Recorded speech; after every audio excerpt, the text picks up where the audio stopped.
How can Syracuse upset Tennessee? An old friend, a college football expert, breaks it all down.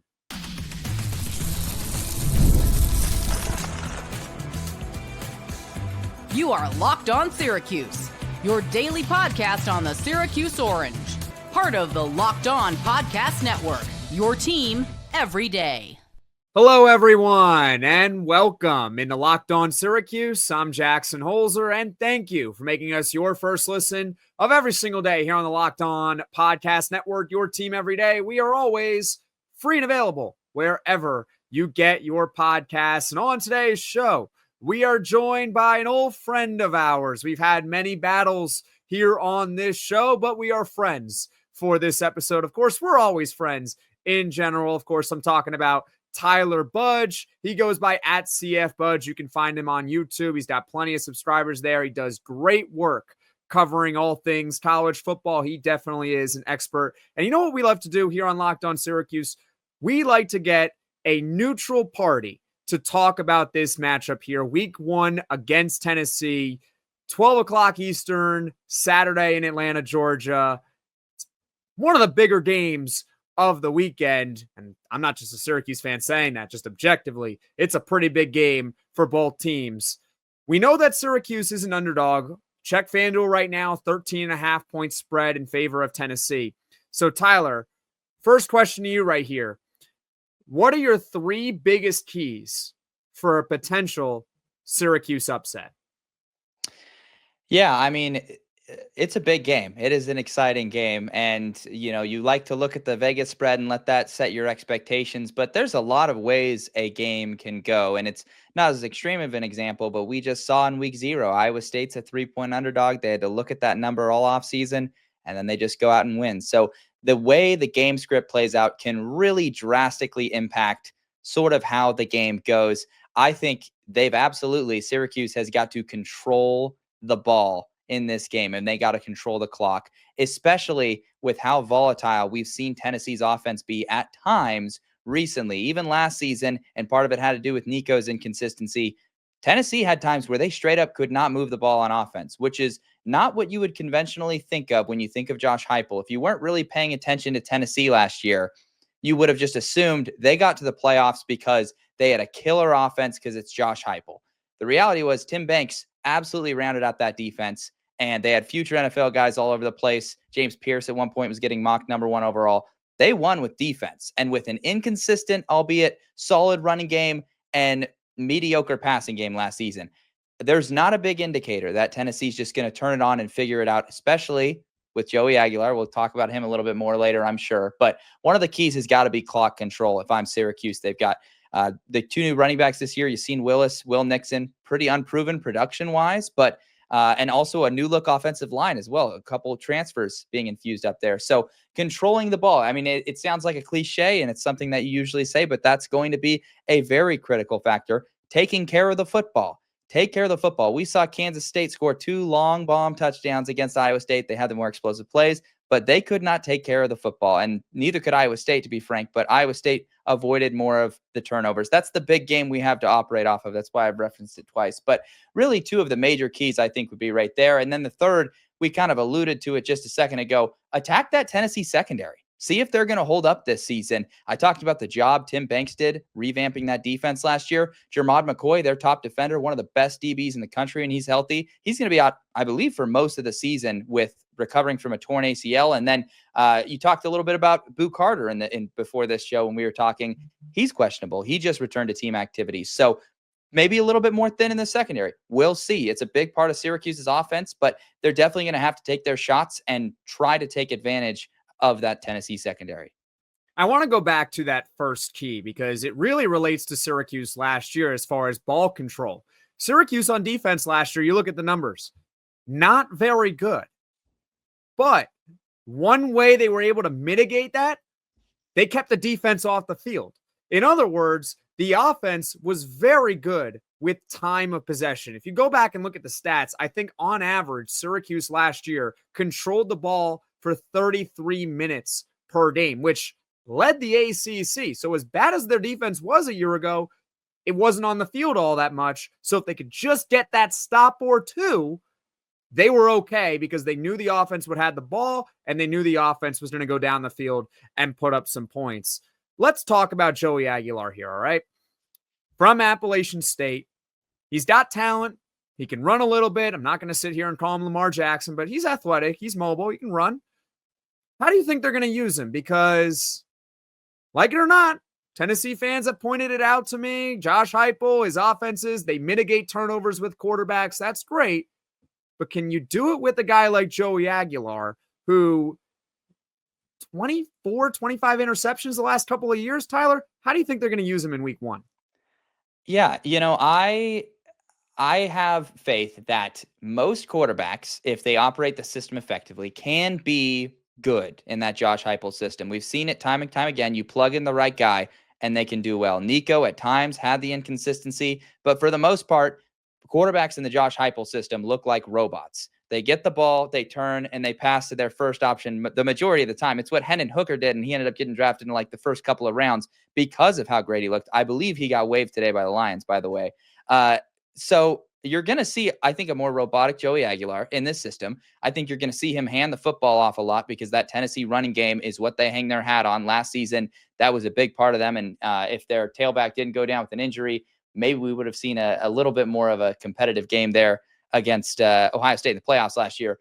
But that's besides the point. With Aguilar, I am just not super confident in him as a passer because he's coming off of not his best season as a starter. His best season was not last year, but the year prior to that at App State. And you mentioned the interception. He threw 14 of them last season. And yes, there was some dysfunction, some inconsistency, but we're talking about Sunbelt defenses, which essentially nullifies the fact that you could say he had less great weapons around him. And then at Tennessee, too, some of the weapons are not super proven this year. So I'm not super encouraged by what I have seen recently, but I think the Aguilar you are going to see is going to look a little bit more robotic, just like we've seen those Tennessee quarterbacks look recently. So, assuming Joey Aguilar, maybe he gives Syracuse 1 or 2 plays, and it's up to Syracuse at that point to make the plays when he gives them to Syracuse. And it's not meant to be disrespect. Again, even the best quarterbacks in the world. Think of a guy like Josh Allen with the Buffalo Bills. Think of Brett Favre, who's in the Pro Football Hall of Fame. Once or twice a game, they're going to give you a freebie. You just have to be there for said freebie. Most people can't name all their financial accounts or even what they're worth, whether it's 401ks, properties, or investments. And when you don't have the full picture, you can end up leaving money on the table.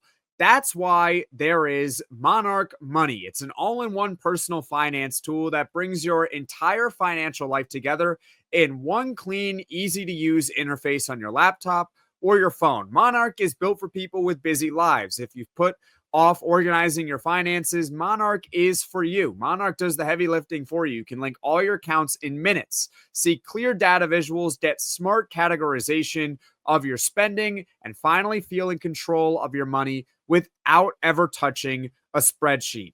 Don't let financial opportunities slip through the cracks. Use code LOCKEDONCollege at monarchmoney.com in your browser for half off your first year. That's 50% off your first year at monarchmoney.com with code LOCKEDONCollege. The NFL season is almost here, and FanDuel is making sure you're ready for kickoff with a can't-miss offer.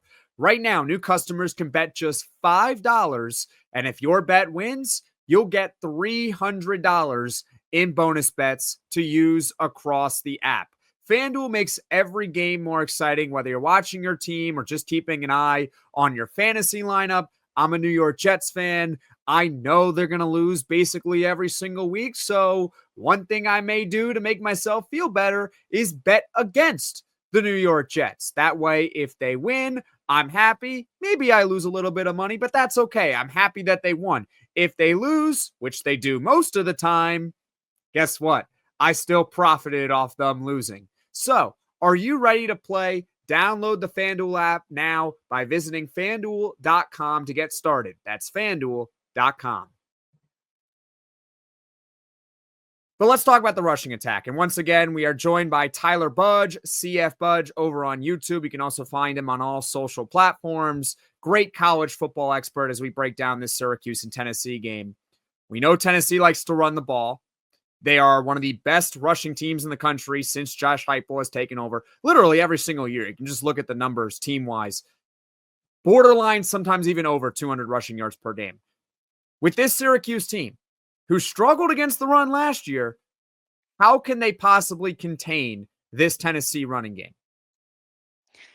Yeah, I mean, it's going to have to be some disruption, right? You've got to keep Tennessee behind the sticks. You've got to keep them with second and third and long if you can, to where Tennessee's not able to just do what they do and just grind you down and sand down those gears. I mean, they've got 3 legit running backs this year that I think could be starters or at least in the primary rotation on most backfields in college football. It's just that most people don't know their names yet. Star Thomas is a bit of the more proven guy. I believe he was at Duke last season, if I'm not mistaken. Maybe he was at UNLV as well. Duke.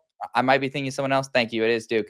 So yeah, the Star Thomas is the transfer they got in. Peyton Lewis too, and Deshaun Bishop. They both saw time last season as well. So the running game will be effective. And if they're in running situations, I think they're going to kill you. I think what you've got to do is find a way to get some additional pressure, get a little bit more aggressive. And this is talking schematically. If you're Elijah Robinson and Robert Wright, getting a little bit more aggressive on those early downs to try and force those situations where we're making Aguilar throw the football a little bit more. And we're testing how far along is Aguilar with the shorter, more abbreviated time he's had with this Tennessee offense because of the Nico drama and the spring, transferring.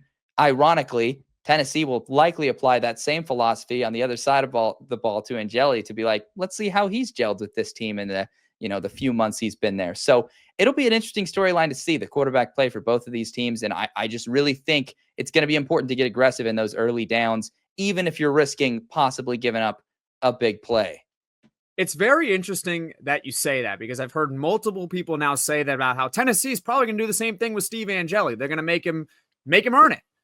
Let's see what you got, Steve. You got here in the spring. This is your first career regular season start for Steve Angeli. He's made one other starting appearance, and he had that brief cameo performance in that college football playoff against Penn State. But I always kind of smile at that. I give a little smirk because I think that's exactly what Syracuse is going to do. I think they're going to come out and they're going to try to throw anyway. I mean, at least that's what I'm basing it off last year. And according to Fran Brown, he spoke at ACC Media Day, they're not changing the scheme. So if I'm basing it off last year, I think Syracuse is going to come out throwing. And I'm more worried about whether or not they can actually establish a running game against this Tennessee defensive front, because as we learned from Eric Kane, the host of Locked On Vols, they're going to be shuffling guys in and out. They can go 10, 12 deep in that defensive line rotation, all very talented. You got 4- and 5-star players there. You got future NFL players there, and they're all going to be fresh throughout the entirety of the game. So if you're Syracuse's offensive line, how are you going to be able to open up those holes for guys like Yassine Willis and Will Nixon? Again, no LaQuinn Allen back there, by the way.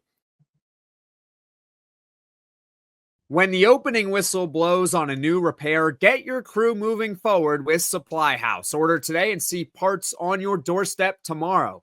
Over 280,000 plumbing, HVAC, and electrical items from the most trusted brands in the business. Their real-time inventory and honest lead times keep you from punting projects, while their industry-leading customer service always has your blind side covered.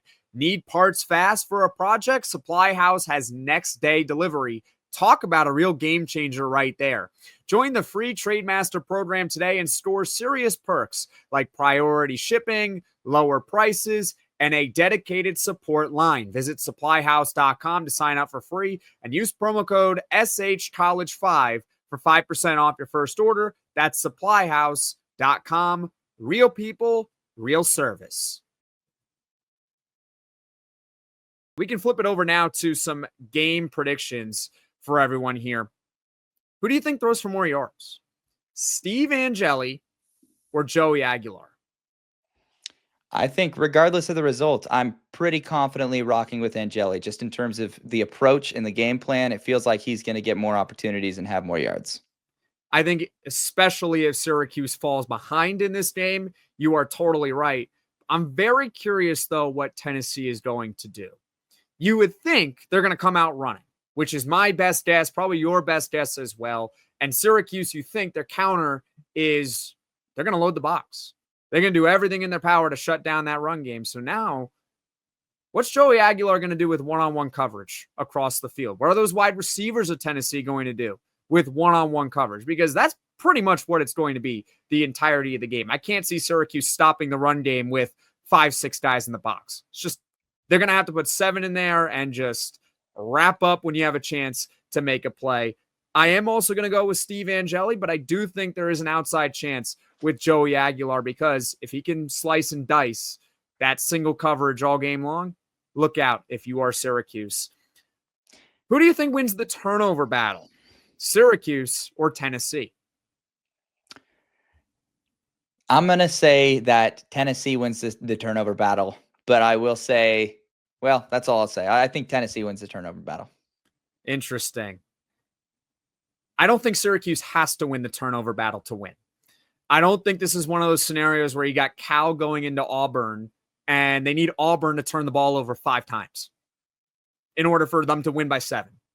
I don't think that necessarily needs to happen for Syracuse, and I've been saying it throughout the entire week.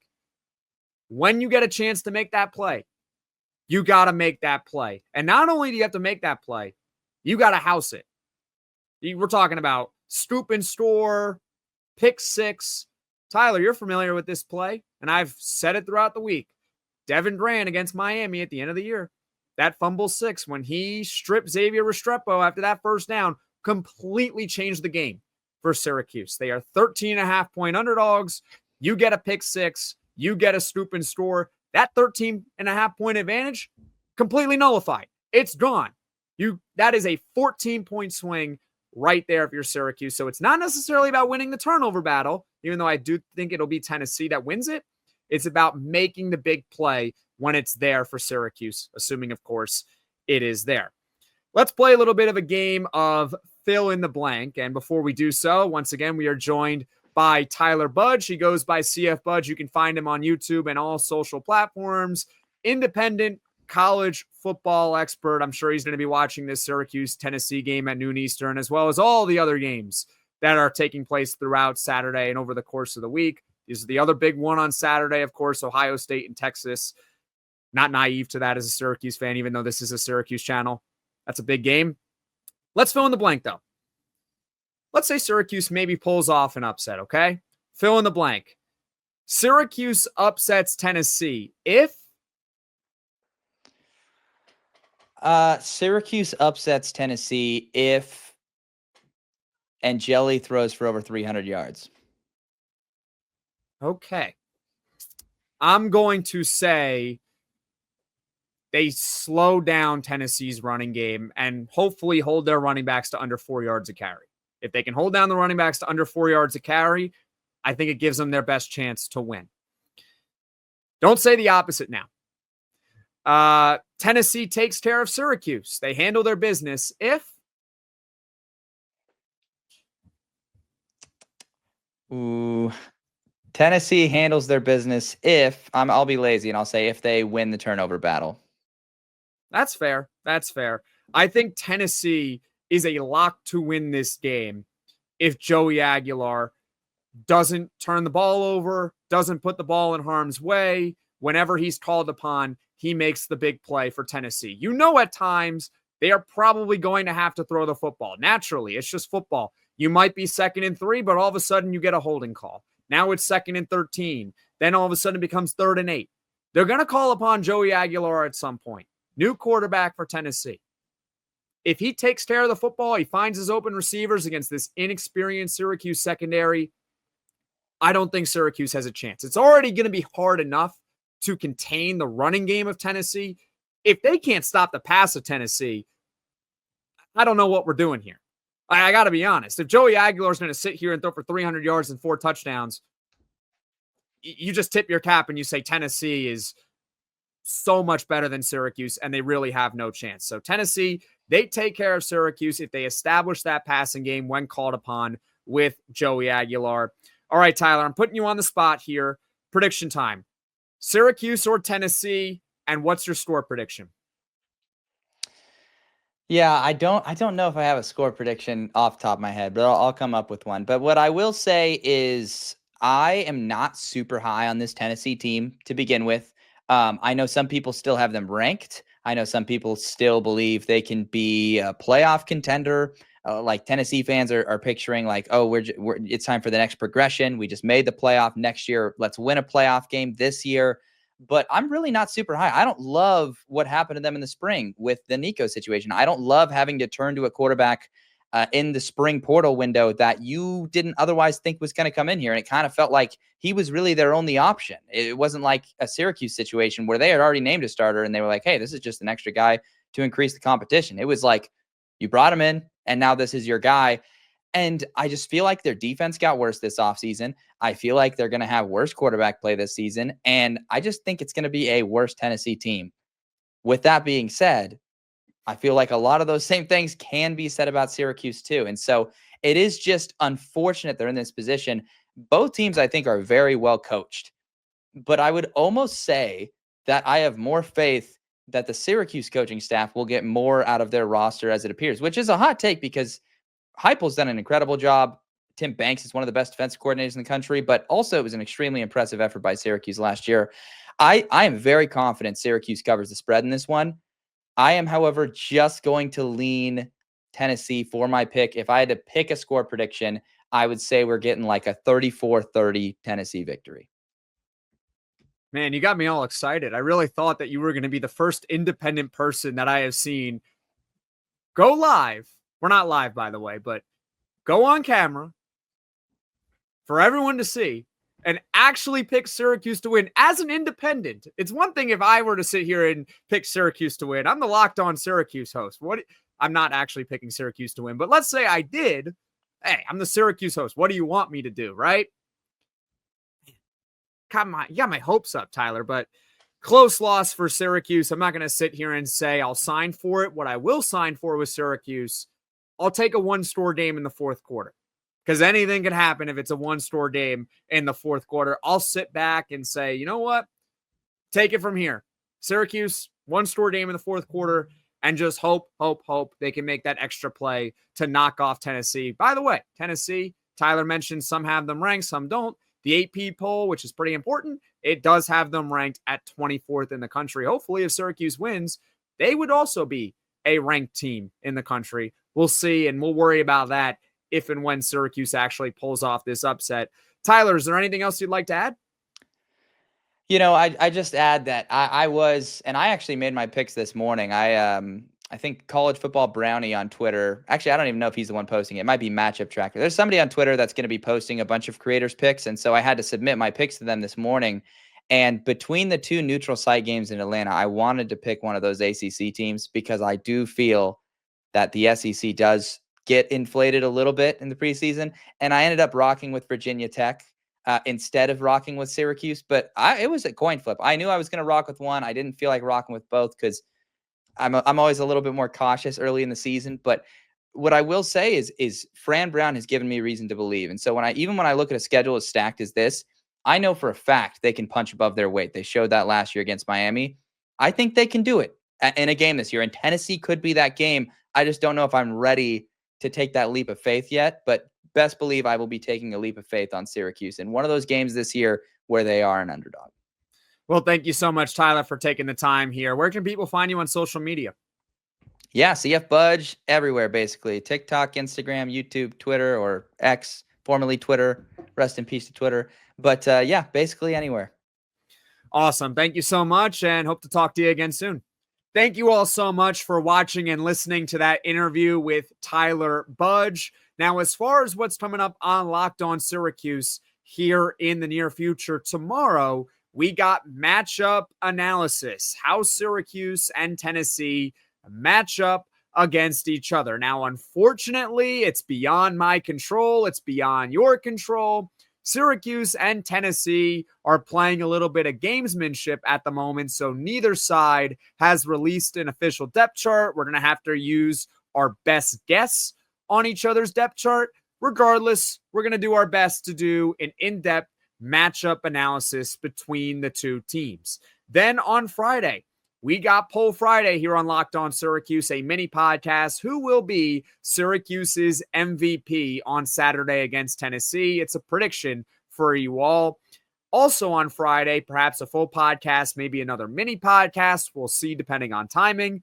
What we'll learn about Syracuse in week 1 against Tennessee. Again, trying to forecast this game to the best of our ability. And then, of course, on Saturday, that is game day, ladies and gentlemen. Syracuse traveling to Atlanta, Georgia in Mercedes-Benz Stadium to take on the Tennessee Volunteers at noon Eastern. There will be a full post-game reaction podcast here on Locked On Syracuse. So that's what's coming up on Locked On Syracuse here in the near future. And thank you for making us your first listen today. Now, for your second listen, you got a variety of options. You can check out Locked On ACC with Alex Dono and Kenton Gibbs. They do great work covering all things ACC, tons of analysis and previews to get you ready for the upcoming ACC slate beyond just Syracuse. Maybe you want a more broad picture of all things college football. Well, you're in luck. Locked On College Football with our host, Spencer McLaughlin. And of course, recruiting, transfer portal news, also expert college football analysis. You can check out the Locked On Portal Show with recruiting expert Brian Smith. You can find all those shows on YouTube or wherever you get your podcasts. Folks, thank you all so much for watching. Thank you all so much for listening. If you like this podcast, be sure to hit that like button. If you really enjoy the podcast, be sure to hit subscribe and tell all your friends about Locked On Syracuse as we are inching closer to the start of the Syracuse football season. I will see you all again soon.